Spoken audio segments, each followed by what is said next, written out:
Bonsoir Jennifer. Bonsoir David, bonsoir à tous. 9 affirmations qu'on entend souvent, alors plus ou moins discrètement, plus ou moins affirmées au grand jour. Les premières, elles concernent la transmission du virus. Le coronavirus peut se propager seul dans l'air. Il peut en quelque sorte voyager, se déplacer. C'est vrai ou c'est faux ?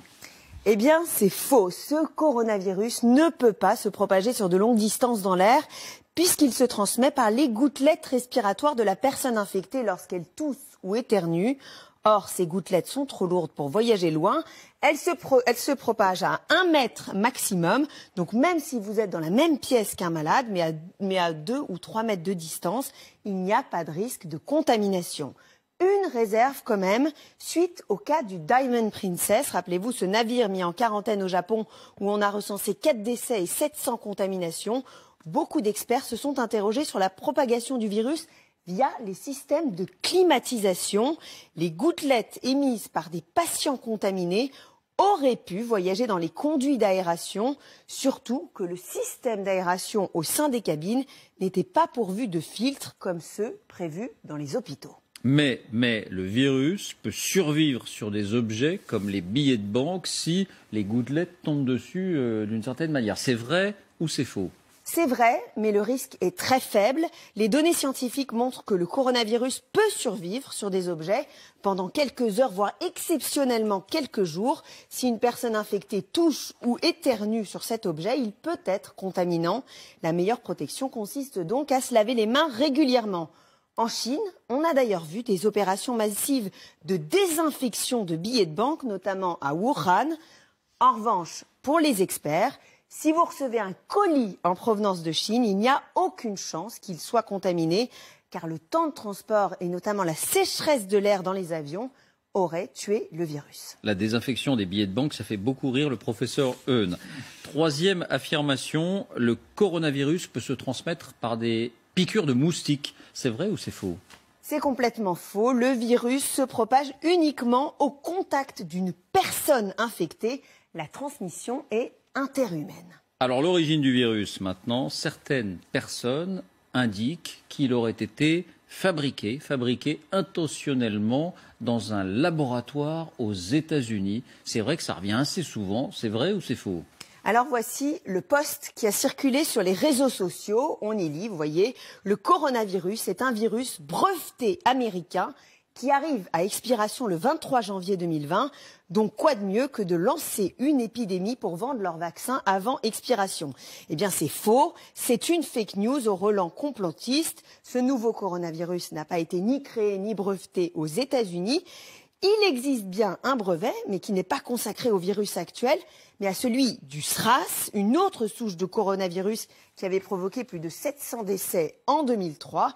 Deuxième fake news, et on s'en rend bien compte aujourd'hui, il n'existe aucun vaccin pour le Covid-19 qui sévit en ce moment. Bien, sur la gravité du virus, on entend beaucoup de choses aussi. Ce virus est très mortel, très létal. C'est vrai ou c'est faux ? Faux. Pour l'instant, on compte 2700 décès en Chine et 77 504 contaminations, soit un taux de mortalité, si on le calcule, de 3,4%. Mais ce chiffre semble largement surestimé puisque tous les malades n'ont pas forcément été identifiés. La dernière étude chinoise du 21 février évoquait plutôt un taux de mortalité de 2,3%. C'est plus que la grippe saisonnière, 0,1%, mais beaucoup moins que l'épidémie de SRAS, 9,6%. Pour le ministre de la Santé, la grande majorité des cas sont sans gravité. Écoutez. On sait, 80% des formes sont des formes sans gravité. 15% des formes sont considérées comme sévères, c'est-à-dire avec une forte fièvre et des troubles respiratoires. 5% des formes sont dites réanimatoires, c'est-à-dire que 5% des malades contaminés par le virus vont faire un séjour en réanimation.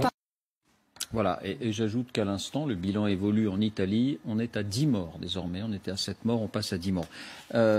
Autre affirmation sur la gravité, seules les personnes âgées sont susceptibles de mourir de l'infection par ce virus. C'est vrai ou c'est faux ? C'est faux, hein. Le coronavirus peut aussi tuer des personnes jeunes. C'est le cas, rappelez-vous, de Li Wenliang. Cet ophtalmologue a été tué par la maladie à 34 ans. C'était l'un des premiers lanceurs d'alerte de ce coronavirus à Wuhan, en Chine. On sait aussi que l'habitant de Codogno, Mattia, qui a propagé l'épidémie en Lombardie, n'avait que 38 ans et qu'il est dans un état grave en ce moment, hospitalisé à Milan. Mais dans la grande majorité des cas, les victimes sont des personnes âgées, souvent atteintes d'autres pathologies. Chez les plus de 80 ans, le taux de létalité du coronavirus monte à 15%. À l'inverse, pour les moins de 39 ans, ce taux chute à 0,2%. Bien, donc globalement, il n'est pas très dangereux, mais on entend dire qu'il est très contagieux. C'est vrai ou c'est faux? Alors, c'est vrai et faux. Faux parce que ce coronavirus est par exemple 5 fois moins contagieux que la rougeole. Mais ce qui inquiète, c'est qu'on peut être contaminé et passer facilement sous les radars. Pourquoi? Eh bien parce qu'il existe des personnes avec des formes très légères de la maladie, voire asymptomatiques, sans toux et sans température, qui peuvent transmettre le virus, d'autant que la période d'incubation du virus est longue. Elle est comprise entre 1 et 14 jours, période pendant laquelle le patient est contagieux, mais ne présente pas forcément les symptômes. Bien, 2 dernières questions sur la protection. Alors les masques, on a entendu tout et son contraire sur les masques. Au final, sont-ils efficaces? Oui, ils sont efficaces, on entend dire. C'est vrai ou c'est faux? C'est vrai, à condition de bien les choisir. Les masques en papier, type masques chirurgicaux, ne sont efficaces que pour les personnes malades et pour limiter la propagation du virus. En revanche, ils ne protègent pas les personnes saines. Pour se protéger, il faut des masques appelés FFP2. Comme celui-là, ils sont plus épais, plus filtrants. Ils sont efficaces 3 heures. Après, il faut les jeter. Ce sont notamment les masques qu'utilisent les soignants au contact des malades. Dernier point, lorsqu'on est vacciné contre la grippe, on nous encourage chaque année à nous vacciner contre la grippe, on est de ce fait protégé contre le coronavirus. C'est vrai ou c'est faux? C'est complètement faux. Le vaccin contre la grippe n'est absolument pas efficace, tout comme les vaccins contre les pneumonies qui n'offrent aucune protection contre ce nouveau coronavirus. Merci beaucoup Jennifer.